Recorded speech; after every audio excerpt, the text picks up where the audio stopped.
हम जानकारियों के लिए गुरुग्राम से हमारे संवाददाता नीरज अंबावता जुड़े हैं।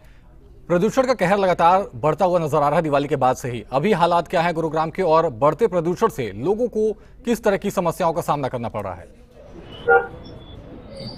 जी बिल्कुल, देखिए पूरे दिल्ली एनसीआर की अगर हम खास तौर पर बात करते हैं तो दिवाली के बाद से लगातार जो है पोल्यूशन में इजाफा हुआ है और इसको लेकर कई तरह की पाबंदियां भी जो है वो लगाई गई है और दिल्ली एनसीआर के पूरे इलाके में जो है वो ग्रेप 3 के नियम लागू कर दिए गए हैं। यानी BS4 जो व्हीकल्स हैं वो दिल्ली एनसीआर के किसी भी इलाके में नहीं चलेंगे। इसके अलावा अगर हम कंस्ट्रक्शन साइट की बात करें वो पूरी तरह से काम बंद रहेगा।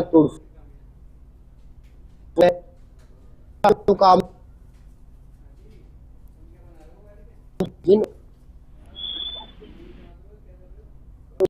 पोल्यूशन कंट्रोल बोर्ड की बात करें, खास तौर पर गुरुग्राम की या फिर हरियाणा में जो है पोल्यूशन ऑफ कंट्रोल बोर्ड का काम होता है कि किस तरह से अपने नियमों की पालना की जाए और क्या क्या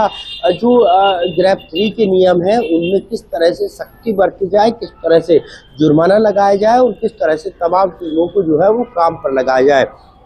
लेकिन ना केवल गुरुग्राम बल्कि गाजियाबाद की बात करें, ग्रेटर नोएडा की बात करें, फरीदाबाद की, सोनीपत की या फिर झज्जर की, तो पूरे दिल्ली एनसीआर में तमाम नियम लागू किए गए हैं और तमाम नियमों को लागू करने की कोशिश कवायद बस यही है और इनका मकसद भी इतना ही है कि किसी तरह से लोगों को जो है बढ़ते पोल्यूशन से राहत दिलाई जा सके। लेकिन आने वाले वक्त में क्या ये ग्रेप 3 जब लागू होगा तो कितनी राहत मिलेगी जो है दिल्ली एनसीआर वासियों को, ये देखने वाली बात जरूर होगी। जी बिल्कुल। नीरज, किन किन इलाकों में सबसे ज्यादा प्रदूषण का कहर दर्ज किया गया है?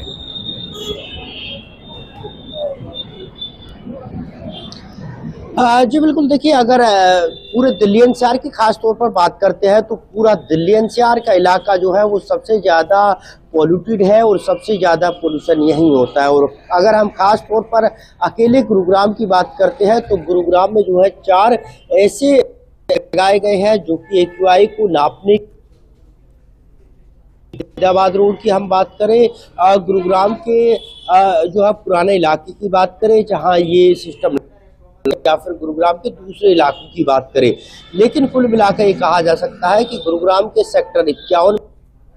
में पोल्यूशन जो है वो दर्ज किया जा सकता है और जो है वो हो रहा है। लेकिन इन सबके बीच असर की यही है या फिर खास तौर पर NGT की बात करें या फिर दूसरे महकमों की बात करें, हर कोई यही चाहता है कम हो और कम होने के लिए ही ये ग्रेप 3 लागू किया जाता है और इसमें कई तरह की पाबंदियां लगाई जाती है। अगर पोल्यूशन और बढ़ता है आने वाले दिनों में और परेशानी लोगों को उठानी पड़ती है या फिर और दिक्कतों का सामना करना पड़ता है, 4 का नियम लागू किया जाएगा और ग्रेप 4 के कहा जा सकता है कि तमाम चीजों को जो है वो और इवन के फॉर्मूले की हम बात करें या फिर जो है जो तंदूर जलाने का काम करते हैं या फिर जो भट्टी जलाने का काम करते हैं, उन तमाम चीज़ों पर पाबंदी लगाई जा सकती है। और ख़ास तौर पर अगर हम कंस्ट्रक्शन काम की बात करें तो आने वाले वक्त में, क्योंकि हम लगातार पिछले कई सालों से देख रहे हैं, कई सालों से जो है ये ग्रेप 3, ग्रेप 4, ग्रेप 5 के नियम लागू होते हैं, तो उसके हिसाब से हम ये बता आपको सकते हैं, अपने दर्शकों को जो है वो समझा सकते हैं कि अगर ग्रेप 4 लगेगा, ग्रेप 4 लगेगा तो फिर क्या होगा। क्योंकि दोपहर के वक्त में काम की जो है कुछ परमिशन जरूर कहीं ना कहीं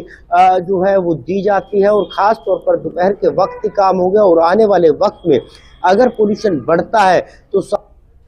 के रोगियों को तो परेशानी होगी। साथ ही साथ जो है सरकारें इस तरह का फैसला ले सकती है कि ग्रेप 4 लगाया जाए, ग्रेप 5 का जो नियम है वो लागू किया जाए ताकि आम लोगों को किसी तरह से राहत दी जा सके। लेकिन फिलहाल ग्रेप 3 का नियम जो है वो लागू किया गया है और तमाम विभागों की कोशिश कवायद यही है कि इसको सख्ती से जो है वो इम्प्लीमेंट किया जाए। जी धन्यवाद नीरज तमाम जानकारियों के लिए।